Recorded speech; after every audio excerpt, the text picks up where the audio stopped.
Hi friends, welcome to my log. Please ಎಲ್ಲ subscribe ಮಾಡ್ಕೊಂಡು video ನೋಡಿ. ನಾನು ಇವತ್ತು ಔಷಧಿ ಹೊಡಿತಿರೋದು ಬೆಸ್ಟ್ ಆ್ಯಂಡ್ ಬೆಸ್ಟ್ 100% ರಿಸಲ್ಟ್ ಬರೋ ಔಷಧಿ ಕಾಂಬಿನೇಷನ್ ಇದು. Best combination ಕ್ಯಾಪ್ಗೆಡಿಸ್.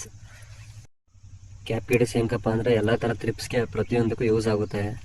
ಒಳ್ಳೆ ಸ್ಮೂತ್ ಬರದೆ ಕುಡಿ, ಅದಕ್ಕೆ ಯೂಸ್ ಮಾಡ್ತೀವಿ. ಇದ್ರ ಜೊತೆ ಕಾಂಬಿನೇಷನ್ ಕವಾಚ್. ಇದು ಅಂದರೆ ಎಲೆ ಚಿಕ್ಕಿ ರೋಗ ಬರುತ್ತಲ್ಲ, ಅದಕ್ಕಾಗುತ್ತೆ. ಆಲ್ಮೋಸ್ಟ್ ಎಲ್ಲ ಯೂಸ್ ಮಾಡೋದು ಸಿಜಂಟಾ ಕಂಪ್ನಿನೇ ಜಾಸ್ತಿ. ಆಲ್ರೆಡಿ ನೀರನ್ನ ಅಳತೆ ಮಾಡಿಕೊಂಡು ಕರೆಕ್ಟಾಗಿ ಒಯ್ತಾರದು, ಸುಮ್ಮನೆ ಹಾಕ್ತವ್ರೆ ಅನ್ಕೋಬೇಡಿ. ಈ ಸಲ ಫಂಗಿಸೈಡ್ ಜಾಸ್ತಿ ಯೂಸ್ ಮಾಡಿದ್ದೀನಿ, ಯಾಕೆಂದರೆ ಮಳೆ ಬೀಳ್ತೈತಲ್ಲ. ಇದು ಬಂದು ಮಿಸ್ಟರ್ ಟಾಪ್ ಅಂದ್ಬಿಟ್ಟು ಇದು ಫಂಗಿಸೈಡೆ. ಅಂದರೆ ಮೇಜರ್ ಆಗಿ ಎಲೆ ಚಿಕ್ಕಿ ರೋಗ ಮತ್ತು ಬೂದಿ ರೋಗ ಕಂಟ್ರೋಲ್ ಪಕ್ಕ ಆಗುತ್ತೆ ಖಂಡಿತ. ಇನ್ನು ಅದು ಬಿಟ್ರೆ ಪ್ಲೆಶಿವಾ, ಇದು ವೈಟ್ ಫ್ಲೇಮ್ ಮತ್ತು ಇದಕ್ಕಾಗುತ್ತೆ, ಕುಡಿ ಚೆನ್ನಾಗಿ ಬರುತ್ತೆ. ಅದರೊಳಗೆ 2 ಕೆಮಿಕಲ್ ಇದೆ.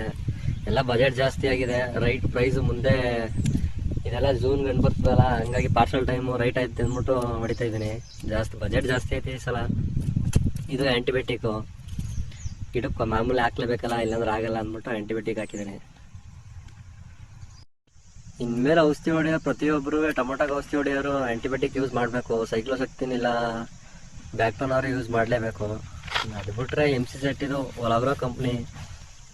ಇದು ಒಂದು ಸ್ವಲ್ಪ ಬಂದು ಪ್ರೈಸ್ ಜಾಸ್ತಿ ಆಗಿದೆ, ಆದರೂ ಫ್ಲವರ್ ಸೆಟ್ಟಿಂಗ್ ಸಕ್ಕದಾಗೈತೆ ಅಂದ್ಬಿಟ್ಟು MCZ ಅಂತ.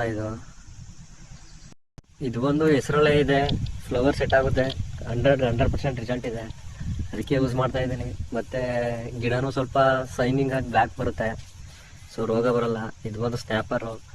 ಹೋದ ಸಲ ತಂದು ಅರ್ಧ ಮಿಕ್ಕಿತ್ತು ಅಂದ್ಬಿಟ್ಟು ಅದನ್ನೇ ಹಾಕಿದ್ದೀನಿ. ಇದು ಊಜಿ ಔಷಧಿಗಾಗುತ್ತೆ, ಅಂದರೆ ತೊಟ್ಟತ್ರ ಇದು ಬರುತ್ತಲ್ಲ, ಹಾಗಾಗಿ ಇನ್ನು ಕ್ಯಾನ್ಗತ್ತೆ ಮೇಲೆ ಹಾಕೊಂಡು ಯೂಸ್ ಮಾಡ್ತಾ ಇದ್ದೀನಿ. ಹಾಗಾಗಿ ಏನು ಎಫೆಕ್ಟ್ ಆಗಲ್ಲ ಅಂದ್ಕೊಂಡಿದ್ದೀನಿ. ಇನ್ನು ಬೇರೆ ಥರ ಊಜಿ ಔಷಧಿ ಆದರೆ ಫ್ಲವರ್ ಗೇಟ್ ಆಗುತ್ತೆ, ಫ್ಲವರ್ ಡ್ಯಾಮೇಜ್ ಆಗುತ್ತೆ. ಸೊ ಅದರಿಂದ ಸುಮ್ಮನೆ ಬೇಡ ಅಂದ್ಬಿಟ್ಟು ಇದು ಬರೀ ಹತ್ತೆ ಮೇಲೆ ಹಾಕೊಂಡು ಹೊಡಿತಾ ಇದ್ದೀನಿ. ಪಂಪ್ ಔಷಧಿ ಹಾಕೊಂಡು ಮಾಮೂಲಿ ಸ್ಟಾರ್ಟ್ ಆಗದೆ. ದಯವಿಟ್ಟು ಎಲ್ಲ ಸೇಫ್ಟಿ ಬಳಸಿ ಔಷಧಿ ಹೊಡೀರಿ. ಔಷಧಿ ಹೊಡೆದು ಆಲ್ರೆಡಿ ಹೆಚ್ಚು ಕಮ್ಮಿ 14 ದಿನ ಆಗಿದೆ. ಸೊ ಅದಕ್ಕೆ ಈ ಸಲ ಒಂದು ಸ್ವಲ್ಪ ಬಜೆಟ್ ಜಾಸ್ತಿ ತಂದಿದ್ದೀನಿ.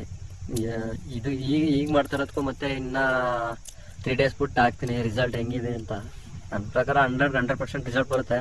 ಬಟ್ ಅಕ್ಕಪಕ್ಕ ಕೂಳೆ ತೋಟಗಳಿರೋದ್ರಿಂದ ಹೆವಿ ಡ್ಯಾಮೇಜ್ ಆಗುತ್ತೆ ಗಿಡ. ಆದರೆ ಏನೂ ಮಾಡೋಂಗಿಲ್ಲ, ವಿಧಿ ಇಲ್ಲ. ಅವರು ಬೆಳೆ ಬೆಳೆಯೋರೆ, ನಾವು ಬೆಳೆ ಬೆಳೆಯೋರೆ. ನಾವು ತಂದಿರೋ ಔಷಧಿಲಿ ಯಾವುದೋ ಭಯ ಇಲ್ಲ, ಅಂದರೆ ಎಲ್ಲ ಕಂಪ್ನಿ ಐಟಮೇ ತಂದಿರೋದು. ಭಯ ಯೂಸ್ ಮಾಡಿದ್ರೆ ಗಿಡ ಬೇಗ ಬರುತ್ತೆ ಮತ್ತು ರೋಗಕ್ಕೆ ಬೇಗ ತುತ್ತಾಗುತ್ತೆ. ಸುಮ್ಮನೆ ಬೇಡ ಅಂದ್ಬಿಟ್ಟು ಸುಮ್ಮನೆ ಕಂಪ್ನಿ ಐಟಮ್ನೇ ಯೂಸ್ ಮಾಡೋದು ಯಾವಾಗಲೂ. ಗಿಡ ತಳಾರಿಕೆ ಬಂದರೂ ಬೇಜಾರಿಲ್ಲ. ಇಲ್ಲಿವರೆಗೂ ನಾನು ವಿಡಿಯೋ ನೋಡಿರ್ತೀರ ಅಂದರೆ ನಿಮ್ಗೆ ಇಷ್ಟ ಆಗಿರ್ತದೆ. ದಯವಿಟ್ಟು ಸಬ್ಸ್ಕ್ರೈಬ್ ಮಾಡ್ಕೊಂಡು ವಿಡಿಯೋ ಬೆಲ್ ಬಟನ್ ಒತ್ಬಿಡಿ.